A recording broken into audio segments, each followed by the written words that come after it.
श्री शिवाय नमस्तुभ्यम दोस्तों। आप सभी लोग जानते हैं कि 8 मार्च 2024 को है महाशिवरात्रि। और दोस्तों ये महाशिवरात्रि जो होती है ये साल की सबसे बड़ी शिवरात्रि होती है और इस दिन का महत्व भी बहुत ही ज़्यादा बड़ा होता है। इसलिए दोस्तों सभी लोग महाशिवरात्रि का बहुत ही बेसब्री से इंतज़ार करते हैं, क्योंकि ये महाशिवरात्रि पूरे साल में एक बार पड़ती है, जो कि इस बार 8 मार्च 2024 के दिन पड़ रही है। भाई इस महाशिवरात्रि को आप लोगों को 5 बेलपत्र वाला उपाय ज़रूर करना चाहिए, क्योंकि दोस्तों ये 5 बेलपत्र वाला इतना बड़ा उपाय है कि जो भी व्यक्ति इस 5 बेलपत्र वाले उपाय को कर लेगा इस महाशिवरात्रि के दिन, भाई उसकी जो भी मनोकामना होगी, उसे चाहे गाड़ी चाहिए, चाहे बंगला चाहिए, चाहे पैसा चाहिए, चाहे दुकान चाहिए, चाहे कुछ भी चाहिए हो, भाई भगवान शिव उसे ज़रूर प्रदान करेंगे, सिर्फ और सिर्फ इसी एक 5 बेलपत्री वाले उपाय से। अगर आपके घर परिवार में सुख और शांति नहीं है, चाहे आपके घर परिवार में बहुत ज़्यादा कुछ सही नहीं हो रहा है, तो भाई आप लोगों को ये 5 बेलपत्री वाला उपाय इस आने वाली महाशिवरात्रि के दिन ज़रूर करना चाहिए। ये हम उपाय आप लोगों को कुछ समय पहले इसलिए बता रहे हैं ताकि आप लोग इस उपाय को महाशिवरात्रि के दिन तक अच्छे से समझ लो और इस उपाय को आप लोग ज़रूर करो ताकि आपकी सारी मनोकामनाएं पूर्ण हो जाएं। और दोस्तों इस उपाय को करने की सबसे बड़ी खास बात यह है कि इस उपाय को करने के बाद अगर कोई किराए के घर में भी रहता है ना, तो भाई वो खुद का घर बना लेगा, भगवान शिव जी के आशीर्वाद से बन जाएगा। अगर कोई व्यक्ति अभी तक दूसरों की गाड़ी चलाता है, किसी की थोड़ी बहुत मदद पड़ती है, तो भाई वो किसी और की गाड़ी लेकर अपने काम को करने के लिए जाता है। पर दोस्तों इस उपाय को करने के बाद आपकी खुद की गाड़ी भी हो जाएगी, खुद का घर हो जाएगा, खुद की सारी चीज़ें हो जाएंगी अगर आप इस उपाय को पूरे मन और पूरे विश्वास से कर लेते हो। पर उसके लिए दोस्तों आप लोगों को इस उपाय को अच्छे से समझना होगा, जो कि हम आपको इस वीडियो में समझाने वाले हैं। सबसे पहली बात दोस्तों, 8 मार्च 2024 को महाशिवरात्रि के दिन ये 5 बेलपत्री वाला उपाय किसको करना है, कैसे करना है, कब करना है, कहाँ करना है, ये सारी बातें हम लोग समझ लेते हैं। सबसे पहली बात दोस्तों, ये जो 8 मार्च महाशिवरात्रि के दिन 5 बेलपत्री वाला उपाय है, ये किसको करना है वो सबसे पहले आप लोग सुन लीजिए। देखिए घर में जो बड़े सदस्य होते हैं वह ये वाला उपाय करें। मुख्य रूप से जो घर की माताएं बहनें होंगी, भाई उन्हें ये 5 बेलपत्री वाला उपाय महाशिवरात्रि के दिन करना चाहिए। पर किसी कारणवश अगर घर में माताएं बहनें उपस्थित ना हो तो उनके स्थान पर फिर कोई घर का कोई बड़ा व्यक्ति भी इस उपाय को कर सकता है और उपाय का फल भी ले सकता है। अब भाई उपाय में क्या करना है, किस दिन किस समय ये उपाय करना है, तो देखो उपाय को करने का जो समय है वो मुख्य रूप से सुबह का समय, प्रातः काल का समय है। कितने बजे तक का समय है भाई, सुबह अगर जितना जल्दी सुबह आप उपाय को करो उतना ज़्यादा अच्छा है। पर अगर थोड़ा लेट भी हो जाता है तो भाई 10, 11, 12 बजे तक भी उपाय करोगे महाशिवरात्रि के दिन तो भी चल जाएगा।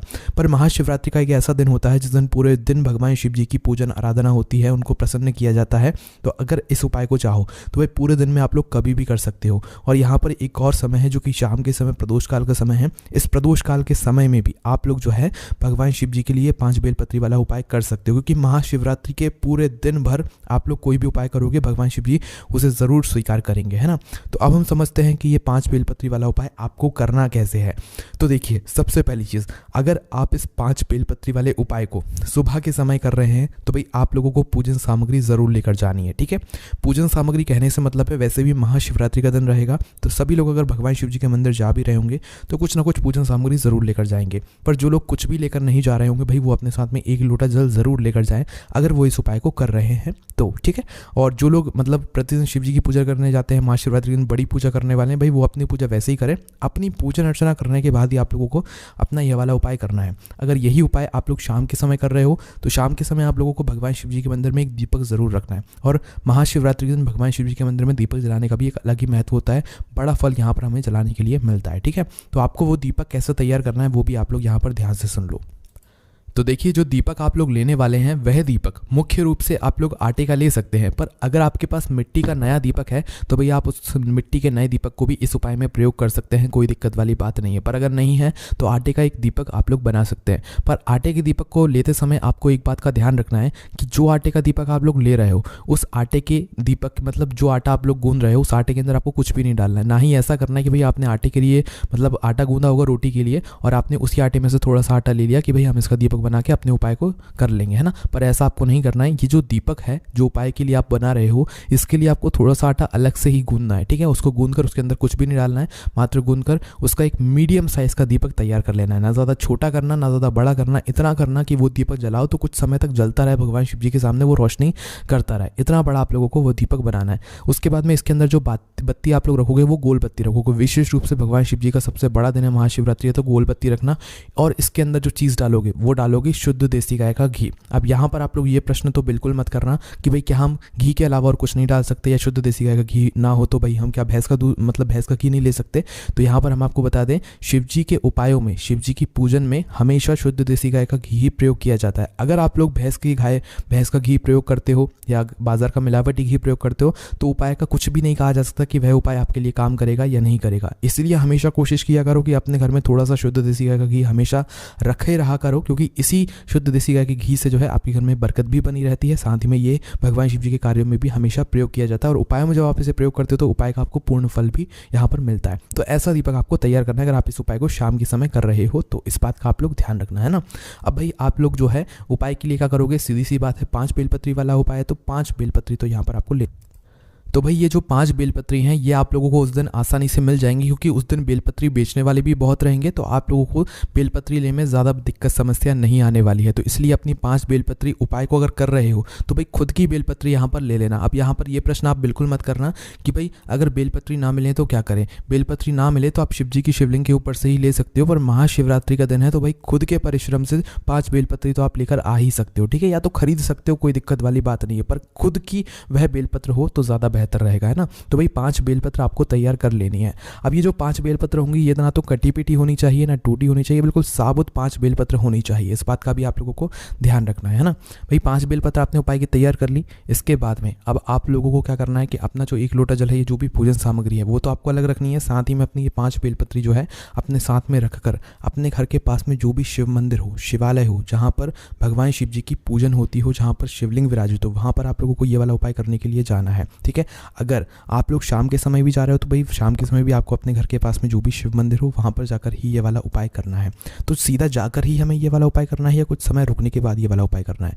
तो देखिए यहाँ पर हम आपको बता दें कि ये जो उपाय होगा ये पहले पूजन अर्चना करने के बाद ही होगा। मतलब जो आप 1 लोटा जल लेकर गए हो या पूजन करने के लिए जो भी भगवान शिव जी के लिए पूजन सामग्री लेकर गए हो, पहले आप उस सामग्री से भगवान शिव जी की पूजन अर्चना करोगे, ठीक है।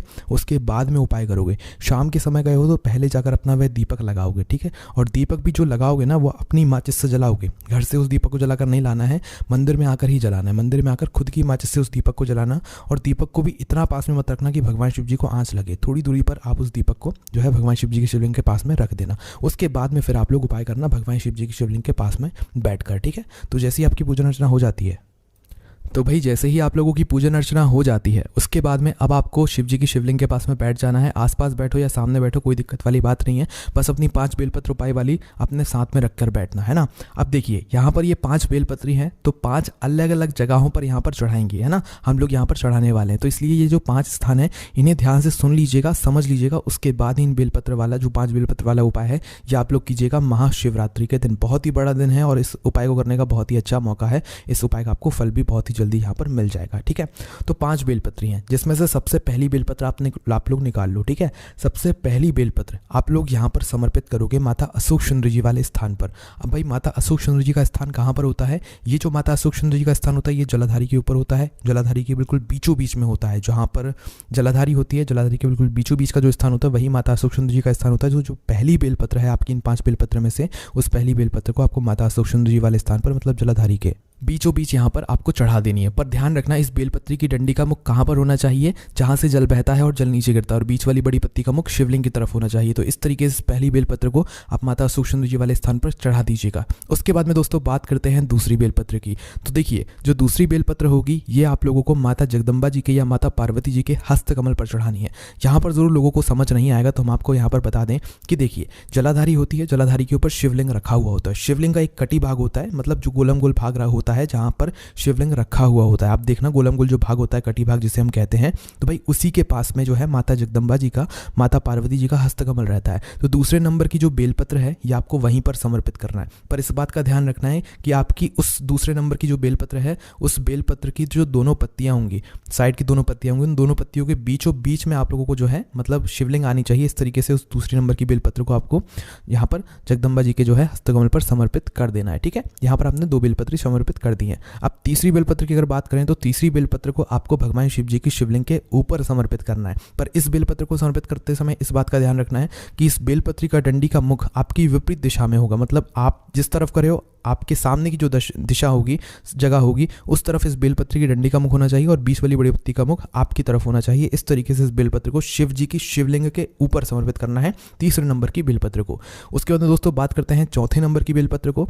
तो देखिए, चौथे नंबर की बेलपत्र शिवलिंग के पास में कहीं पर भी समर्पित नहीं होगी। ये समर्पित होगी कहाँ पर, देखिए समझाते हैं हम आपको। शिव जी पर जब आप जल चढ़ाते हैं तो वो जल पूरा स्पर्श होता हुआ जलाधारी से नीचे गिरता है और जलाधारी से नीचे गिरकर वो एक रास्ते से होता हुआ वो अपने रास्ते चला जाता है, ठीक है।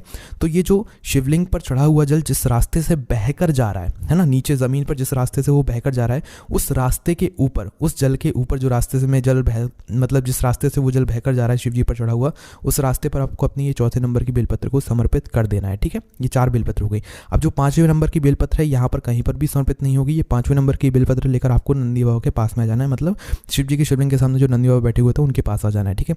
उनके पास में आकर आपको ये देखना है कि भगवान नंदी बाबा का एक कौन सा पैर ऐसा है जो कि उठा हुआ है। उठा हुआ ना दिखे तो मुड़ा हुआ तो दिख ही जाएगा आप लोगों को, एक पैर अलग ही दिख जाएगा आप लोगों को, उनका वह उठा हुआ पैर होगा। तो उस उठे हुए पैर के पास, मतलब भगवान नंदी बाबा के उठे हुए पैर के पास में आप लोगों को अपनी यह 5वें नंबर की बेलपत्र को समर्पित कर देना है। इस बेलपत्र को समर्पित करने के बाद वहीं पर आप लोग भगवान शिव जी की शिवलिंग के पास में वापस आ जाइए और भगवान नंदी बाबा से भी आप लोग 5वें बेलपत्र को समर्पित करते समय अपनी मनोकामना बोलकर आइएगा, अपनी विनती बोलकर आइएगा। उसके बाद में वापस से भगवान शिव जी की शिवलिंग के पास में आइएगा, उनसे भी 2 मिनट बैठकर उनके सामने भगवान शिव जी के नाम का जाप कीजिएगा और अपनी मनोकामना, विनती, जो भी जिस काम के लिए आप लोग ये वाला उपाय कर रहे हो, अपना वह काम बोल दीजिएगा। निश्चित ही कुछ ही समय के अंदर बहुत ही जल्दी आपकी मनोकामना पूर्ण होगी, क्योंकि आपने इस उपाय को महाशिवरात्रि के दिन किया है।